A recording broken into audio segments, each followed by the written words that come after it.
May kasama nga ako sa trabaho, boss. Siya yung may insito, pero siya yung helper ko. Experience lang sa akin, grade 6 lang natapos ko, pero okay naman kaming dalawa. Nagkakaintindihan naman kami. Nasa pakikisama lang yan. Kahit ano pa natapos mo. Just sharing. Pag-uusapan natin tong yung insito at saka yung walang insito. Yan. Pero bilib ako dito dahil, oo nga naman. So, kahit may insito ka pa o wala kang insito, nasa pakikisama lang talaga yan. Meron lang din kasi mga ibang trabahante o empleyado na masyadong meron lang din kasing sip-sip. Siguro, nasa tao lang din naman kasi ang pakikisama mo bilang empleyado. Kasi kung tutusin, parehas lang naman kayong sinasahuran dyan. Parehas naman kayo hindi, mga tauhan lang dyan. Di ba? Kailangan, hindi yung boss ang pakikisamahan mo or hindi yun yung amo ang pakikisamahan mo. Yung mga kasama mo sa trabaho. Di ba? Kasi, yung mga boss nyo, yung mga amo nyo, mayaman na yan eh. Mayaman na yan. Kahit wala kayo dyan, tumatakbo yung negosyo nila. Importante sa katulad natin, ng hanap buhay. Importante pa rin talaga ang pakisama. Kasi, trabaho kasi natin, kung saan-saan tayo magkikita-kita niyan. Bawa lang, natanggal yung kasama mo sa trabaho dahil sa pagsisip-sip mo. Tapos yung time na ikaw naman ang natanggal. Tapos nag-apply ka rin sa kabila. Tapos yung natanggal doon sa trabaho, pinanggalingan mo, nandun na pala, magkita-kita kayo doon, anong mangyayari? So, dapat, mas pakisamahan mo yung katrabaho mo, hindi yung magsip-sip ka o kung ano man ang gagawin mo. So, dito na tayo sa in-situ holder.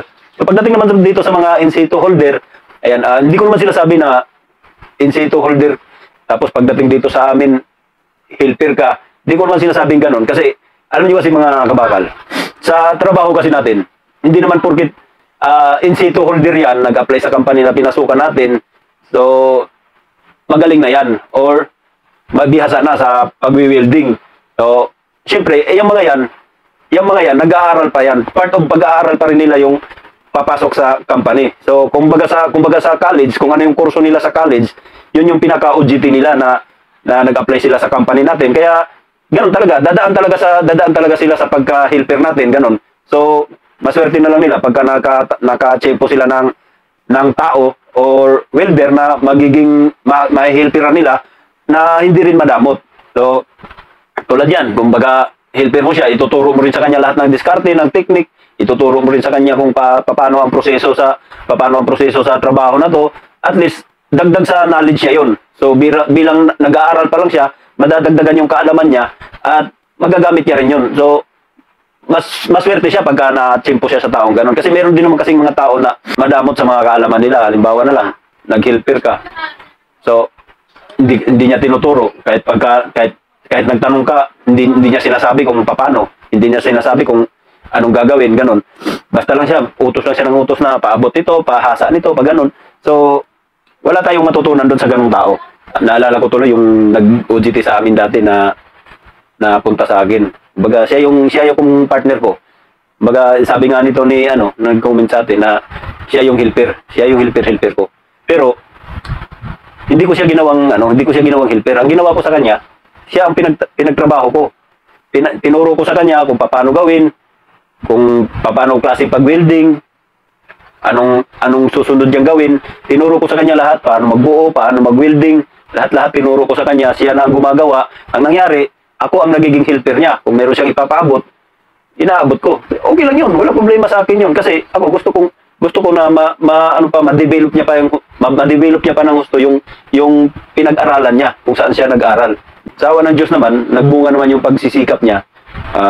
Napuntahan niya halos lahat ng bansa yata dito sa buong mundo, napuntahan niya na.